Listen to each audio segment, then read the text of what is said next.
we cannot have a society in which some dictator someplace can start imposing censorship here in the United States. Because if somebody is able to intimidate folks out of releasing a satirical movie, imagine what they start doing when they see a documentary that they don't like. All right, I just played that gratuitously, folks. I have no reason to play it other than that it's so hypocritical because, don't forget, after Benghazi, Barack Obama put out a video with him and Hillary apologizing to the Muslim world for that really bad man who we put in jail for making an anti-Muslim movie. It just reeks. Anyway, joining us now is Peter Morici, economist, professor of the University of Maryland. And Peter, great to talk to you, sir. Happy New Year. Happy New Year. I was so amused by that clip. I've heard it so many times. You know, Mr. Obama, if you'll recall, has tolerated an IRS that audits people like me for writing about conservative views. Early in his administration, he complained. He harped endlessly about Fox, tried to exclude them from press conferences. If there's a jackboot of the state, the biggest one of all is the one he wears. You know, I'm surprised he didn't call the guy up at North Korea and say, you know, hey, can you loan me that hacking program? There's a couple of networks I'd like to shut down, not to mention Steve Malzberg. I mean, I thought Very for good. sure Well, my hard drive would be cleansed and the IRS would be distributing my social security number, you know, to every cheap crook in Russia, even as we speak. All right, no, that's good. I wish we could stay on this topic, but I do want to get to what you wrote. I saw it in the Providence Journal. What Republicans, the cue, if you will, that they should be taking from Elizabeth Warren, and some might ask on its face, what on earth could the Republicans learn from Elizabeth Warren?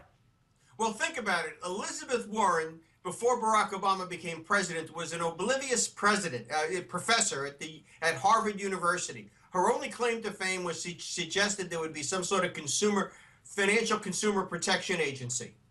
Now she's a U.S. senator with virtually no experience or background for the job. You have all kinds of progressive groups asking her to run for president because even they are scared of Hillary. Even the women are scared of Hillary, my goodness. But in any case, the reason she's doing so well is she's hitting on things that do, you know, ring true. And that is that the middle class has not profited from this recovery. Now, what she's suggesting is more of the same. The Republicans have their alternatives. But before they can get their alternatives out there and listened to, they have to convince middle-class voters that they feel their pain. And that's what Elizabeth Warren does so well. She has people convinced that she's listening to the pain of America. And what should separate Republicans and Democrats is the solutions, not what the problem is. All right, so you talk about, I mean, what could the Republicans do to try to fix what you say she's right about? Well, for one thing, you know, our oil producers are hurting from lower priced oil. The reason for that is forget about Keystone. That would be nice. But it's all the east-west pipelines that don't get built because Barack Obama's army of environmentalists are out there tying everybody up in court. It's time to say, look, in this courtroom, this pipeline's being held up. It's this many jobs. In this courtroom, it's this pipeline being held.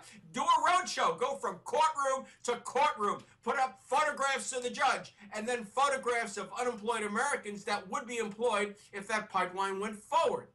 It's things like that. You have to start getting graphic. You have to start putting a human face on things. You can't be talking about overvalued exchange rates with China the way I do, but I'm a professor. And, you know, the peculiar machinations of macroeconomic policy, or forget about it, you know, somebody has to find a closet to lock in, keep until after the election Congressman Ryan. Because if he comes up with one more voucher program for the elderly, I mean, heck, I'll solve your health care problems for you, and it's going to be damn mean. I'm basically going to tell the hospitals, look, this is what it costs to do a hip replacement in Amsterdam. You hit that price mark or you're not getting any federal money.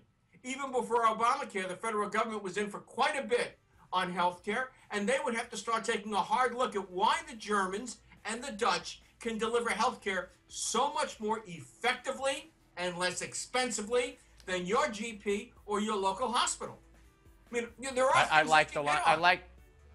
Peter, I like the line about keeping Paul Ryan locked up in the closet. That was pretty cool. Hey, Happy New Year. I look forward to speaking. We'll have some company because a lot of people would like to lock me up too. But if that's what it takes, I'm willing to sacrifice myself. Well, I don't want to lock you up, but I got to cut you off because the hard break will cut you off. So listen, we'll speak to you next year more often, I promise. Love talking to you. Happy New Year, my friend. Happy New Year. All right, Peter Morici. Up next, how'd the markets do? Rob Williams is